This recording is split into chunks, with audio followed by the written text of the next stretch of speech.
Muitas pessoas têm tido seus sonhos destruídos pela falta de confiança absoluta em Deus. A Bíblia está repleta de exemplos de grandes sonhos cumpridos para a glória de Deus. Encontro com a Palavra é um programa escrito pelo Dr. Dick Woodward e narrado por Pastor Edson Bruno. Ouça e descubra verdades que lhe ajudarão no seu dia a dia. Com você, Pastor Edson Bruno.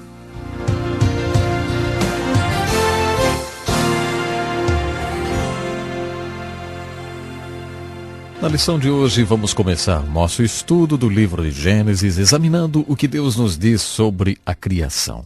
Portanto, muito bem-vindo a mais um programa Encontro com a Palavra. Estamos iniciando um estudo completo da Bíblia, de Gênesis ao Apocalipse, e fico muito feliz por você ter escolhido participar da lição de hoje. Afinal, estamos estudando o livro mais importante do mundo. Bem-vindo ao programa Encontro com a Palavra de hoje. A palavra Gênesis, o nome do primeiro livro da Bíblia, significa algo como Gênese, ou o início. Como dissemos em nossa última lição, este livro não foi escrito somente para revelar como as coisas vieram a existir. Afinal, Deus não nos deve explicações. Esse livro nos fala da origem das coisas porque Deus quer que a gente entenda como tudo começou. Isso também vale para todos os assuntos que vamos estudar no livro de Gênesis. E, claro, Deus está nos revelando alguma coisa sobre a criação. No primeiro capítulo de Gênesis temos essas palavras. No princípio, Deus criou os céus e a terra. A terra, porém, estava sem forma e vazia. Havia trevas sobre a face do abismo e o Espírito de Deus pairava sobre as águas. Disse também Deus: povoem-se as águas de enxames de seres viventes, e voem as aves sobre a terra, sobre o firmamento dos céus. Criou, pois, Deus os grandes animais marinhos e todos os seres viventes que rastejam, os quais povoaram as águas, segundo as suas espécies. E todas as aves segundo as suas espécies também. E viu Deus que isso era bom. Também disse Deus: façamos o homem à nossa imagem, conforme a nossa semelhança. Tenha ele domínio sobre os peixes do mar, sobre as aves dos céus, sobre os animais domésticos, sobre toda a terra e sobre todos os répteis que rastejam pela terra. Criou Deus, pois, o homem à sua imagem. A imagem de Deus o criou. Homem e mulher os criou. E Deus os abençoou e lhes disse: sede fecundos, multiplicai-vos e enchei a terra. Viu Deus tudo quanto fizera, e eis que era muito bom. Esse assunto da criação é o assunto mais popular dentro do livro de Gênesis. Se você participar de uma discussão sobre religião numa universidade, parece que a Bíblia não fala de outra coisa que não seja a criação. A criação é o que mais os universitários gostam de discutir quando se trata de religião. Existem dois pensamentos extremos quando o assunto é a criação. Primeiro, temos a posição do cientista que diz que a criação, como foi narrada no livro de Gênesis, não é cientificamente confiável. Por isso, ele rejeita a Bíblia como palavra inspirada de Deus. A outra posição, que é o oposto da primeira, é a do crente conservador, que aborda o assunto com uma outra pergunta. A ciência é biblicamente confiável? E dizem mais: a Bíblia não está sujeita a julgamento. A ciência é que está. A questão aqui não é se a Bíblia é científica, mas sim se a ciência é bíblica. Esta é a questão. A Bíblia e a ciência são compatíveis quando a Bíblia aborda um assunto como a criação? Esta é a verdadeira questão aqui. E é uma questão muito popular. Precisamos colocar algumas coisas em perspectiva agora. Primeiramente, se você pensar em termos de ciência e em como um cientista é, se você pensar sobre os métodos do cientista como ele próprio os define, você pode chegar a algumas conclusões. Você vai acabar chegando a essa pergunta: será possível um cientista crer em Deus e continuar sendo um cientista? Baseado na maneira com que os cientistas definem por conta própria os parâmetros dos métodos da ciência, nós temos aqui uma questão interessante. Com certeza, um cientista pode ser teísta. Muitos cientistas são teístas devotados. Mas baseado na definição que eles próprios têm do método científico, parece que quando um cientista é teísta, ele não está sendo científico ou não está sendo teísta quando é cientista. Teísta é aquele que acredita em Deus. Os cientistas lidam com dados ou fenômenos que podem ser observados. Eles lidam com dados que podem ser estudados objetivamente. Baseados nas observações desses dados, eles fazem experimentos. Em seguida, eles tiram conclusões e fazem aplicações. É isso que significa ser científico e utilizar métodos científicos. Há um senso comum, novamente, de que quando um cientista expressa a fé, ele não está sendo científico. A Escritura diz em Hebreus capítulo 11, verso 6, sem fé é impossível agradar a Deus, porquanto é necessário que aquele que se aproxima de Deus creia que Ele existe. Esse verso não diz que, a menos que você seja um cientista, você não poderá agradar a Deus, e nem que você só pode se aproximar de Deus se você for um cientista. Deus não tem um plano especial de salvação para cientistas. Os cientistas têm de chegar a Deus do mesmo jeito que todo mundo tem, pela fé. E a fé que nos leva a Deus e torna possível, então, que venhamos ter uma vida que agrade a Deus. A fé é um dom de Deus. Novamente, deixa eu dizer o seguinte, baseado na maneira com que alguns cientistas escrevem o funcionamento dos métodos científicos, quando o cientista recebe o dom da fé, como qualquer outra pessoa, quando ele crê no sobrenatural, quando ele chega a conhecer a Deus e viver uma vida que agrade a Deus, quando ele chega a isso, ele não está sendo científico, literalmente falando.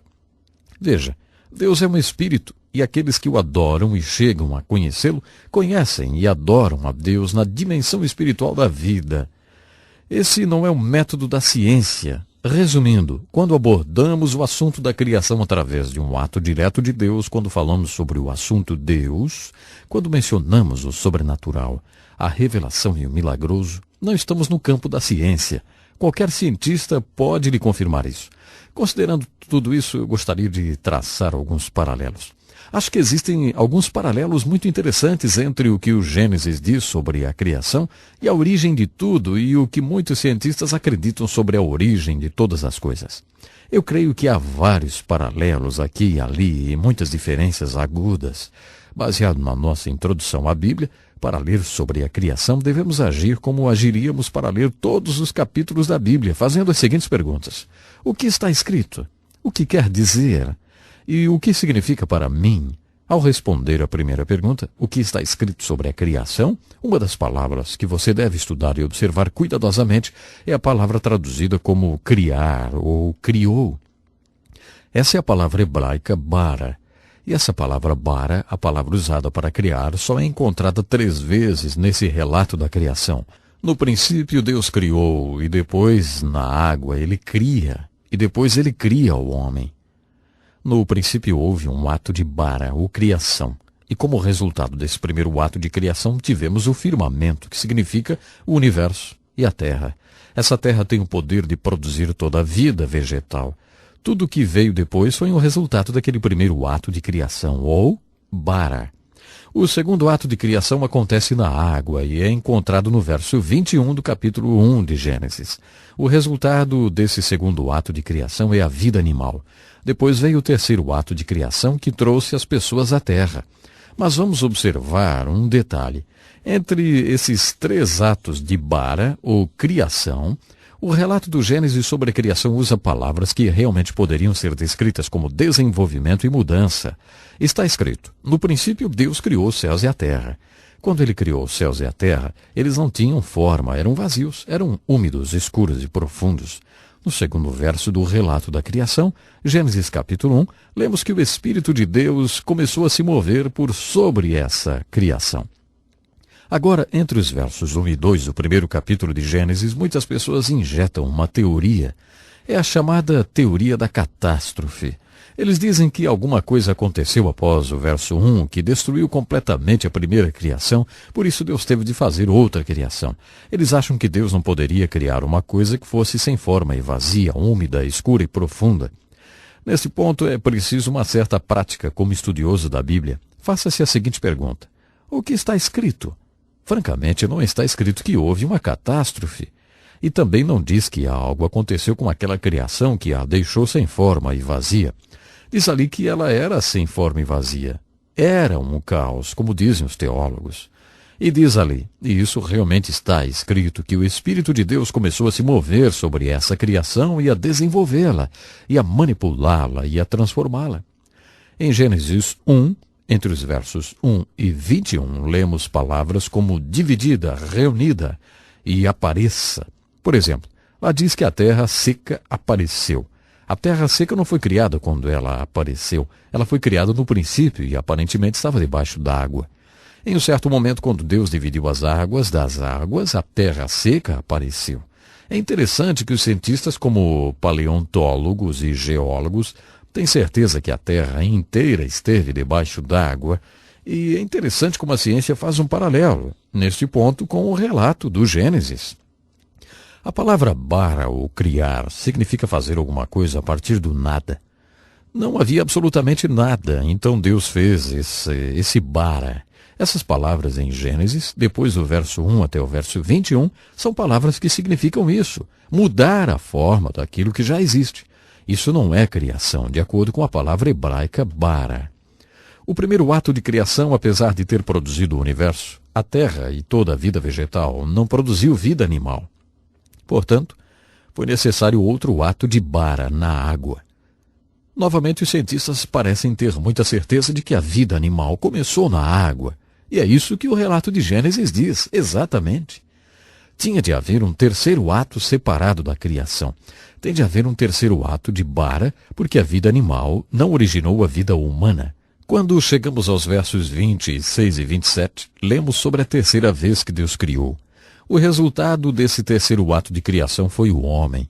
Quando estudamos seriamente o relato de Gênesis sobre a criação verso por verso, e então consideramos a tese do evolucionista ateu, notamos que o relato de Gênesis preenche 3 lacunas da teoria da evolução.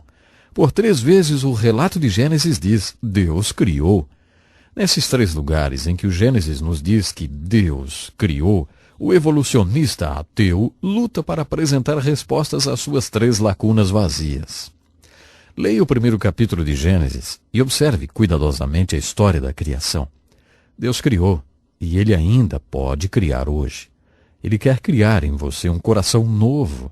Se você está acompanhando o programa, achou tudo muito interessante, mas acha que se você morresse hoje não iria para junto de Deus, porque Ele ainda não criou um coração novo em você, sabe, eu quero lhe convidar para que você fale com Deus agora. Diga comigo, Deus, eu sei que eu preciso do teu poder de criação na minha vida. Deus, Criador do céu e da terra, eu quero te conhecer.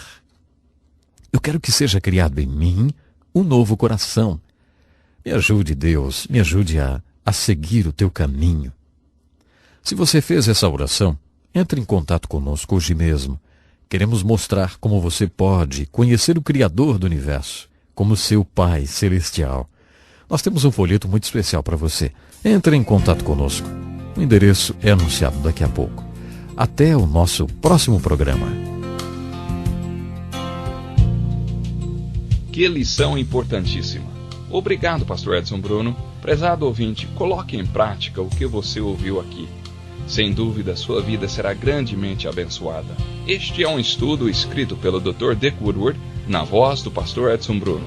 Escreva-nos e solicite o material.